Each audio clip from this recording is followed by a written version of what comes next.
আসসালামু আলাইকুম ওরহমতুল্লাহ বারাকাতু। প্রিয় দর্শক, সম্প্রতি যে ভিডিওটি ভাইরাল হয়েছে, চরমনাইয়ের বিরুদ্ধে আব্দুর রহমান আল মাদানী কিছু কথা বলেছেন। চলুন আমরা এই ভিডিওটি দেখে আসি। চরমনাইয়ের হযরতের নায়েবে আমির যিনি, তার একটা বক্তব্য শুনলাম। ফরিদুল মাসুদ সাহেবের অনেক প্রশংসা করছেন যে তার বিয়াই হন, তালুই হন, ইত্যাদি ইত্যাদি হন, অনেক কিছু হন। ফরিদুল মাসুদ দামাত বারকাতুহু আমার তালুই, তিনি অসুস্থ, খাস করে দোয়া করবেন। অনেক ভালো লোক, অনেক বড় আবেদ, অনেক বড় আলেম। তাকে আমাদের কোনো অসুবিধা নাই, তিনি বড় আলেম, এটা মানতে আমাদের কোনো অসুবিধা আছে? তিনি যে তাহাজ্জুদ গুজার, এটা মানতেও আমাদের অসুবিধা আছে? আমি আরও কষ্ট পেয়েছি, তিনি বলেছেন যে ইসলাম বিদ্বেষীরা বলেছেন যে ফরিদুদ্দিন মাসুদ নাকি দালাল। ইসলাম বিদ্বেষীরা, ইসলামের দুশ্মনেরা তোহমাত দেয়, অমুকের দালাল তমুকের দালাল। ফরিদুদ্দিন মাসুদ এই কথা বলে আপনি কাকে ইঙ্গিত করলেন? ইসলাম বিদ্বেষী বলে আপনি কাকে ইঙ্গিত করেছেন? এদেশের 90% মানুষ বিশ্বাস করে ফরিদুদ্দিন মাসুদ সরকারের পা টানা গোলাম ছিল। মুসলমানদের কলিজার মধ্যে ঘা এখনো শুকায় নাই। গাদ্দারদের প্রশংসা কোন সাহসে জাতির সামনে আপনি উচ্চারণ করেছেন? যারা জাতির সাথে গাদ্দারি করেছে, মাজলুম আলমদের বিপক্ষে অবস্থান নিয়েছে, তাদের পক্ষে টু শব্দ পর্যন্ত করবেন, এই জাতি মেনে নেবে না। নাস্তিকদের সঙ্গ দিয়ে প্রকাশ্য দিবালকে তিনি এদেশের শ্রেষ্ঠ আলেমদের নাম ধরে ধরে বলেছেন, আমি সাঈদীর ফাঁসি চাই। মোল্লা সাঈদী এদের সকলের ফাঁসি, এটা শুধু প্রত্যাশা নয়, এটা আমাদের স্পৃহা। বিভিন্ন মসজিদের মিম্বার থেকে আলেমদেরকে গ্রেফতার করাবার পেছনে তাদের হাত ছিল।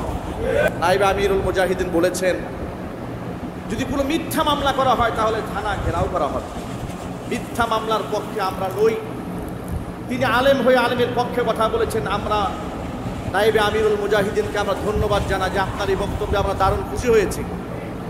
কিন্তু এই খুশি আমরা আরও অনেক আগে হতে পারতাম। যেদিন মামুনুল হক অ্যারেস্ট হয়েছিল, আপনি যদি বলতেন মিথ্যা মামলায় গ্রেফতার করা হয়েছে, থানা ঘেরাও করা হবে,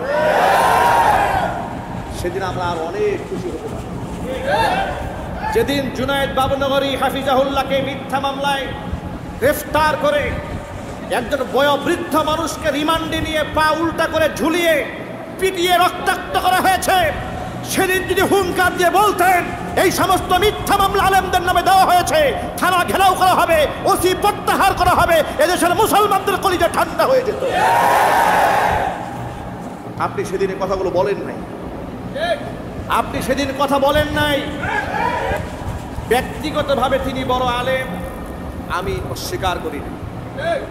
বড় শাইখুল হাদিস, এতে আমাদের কারো কোনো এক্সকিউজ নাই। তাহাজ্জুদ গুজারি শুনেছি, যতটুকু শুনেছি, এতেও আমাদের কোনো দ্বিমত নাই। তিনি কান্নাকাটি করেন, তাসবিহ তাহলিল করেন, তার ব্যক্তি ইবাদতে আমাদের কারো মনে কোনো কষ্ট নাই, তার ব্যাপারে কোনো আঘাত নাই। সেই মুআমালা একমাত্র আল্লাহর সাথে, তার সাথে, ঠিক কিনা?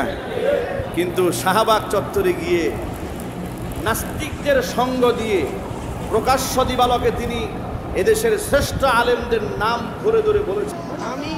আমি ফরিদুদ্দিন মাসুদ, সুলাইকা ঈদগাহ ময়দানের ইমাম, সর্বশ্রেষ্ঠ ঈদগাহ, আমি এর পক্ষ থেকে এই সমাবেশের সাথে একাত্মতা ঘোষণা করছি, সমাবেশের সাফল্য কামনা করছি এবং সকল রাজাকারদের, বিশেষ করে গোলাম আজম নিজামী, কাদির মোল্লা সাঈদী, এদের সকলের ফাঁসি, এটা শুধু প্রত্যাশা নয়, এটা আমাদের স্পৃহা। আমি সাঈদীর ফাঁসি চাই। এই একজন নিরপরাধ আলেমের নামে তিনি ফাঁসি চেয়েছেন, নাস্তিকদের সঙ্গ দিয়েছেন। নাস্তিকদের সঙ্গ যে আলেম দিয়ে একজন নির্যাতিত, একজন মাজলুম আলেমের উপর আরো নির্যাতন চালালো, তার বিচার হওয়ার দরকার নাই? চিল্লাই বলেন, অবশ্যই তার বিচার করতে হবে। তার সাফায়ে গায়ে কোনো লাভ নাই। ভিডিওটি দেখে আপনার কি মনে হয়েছে? আপনার মন্তব্যটি কমেন্ট বক্সে লিখুন।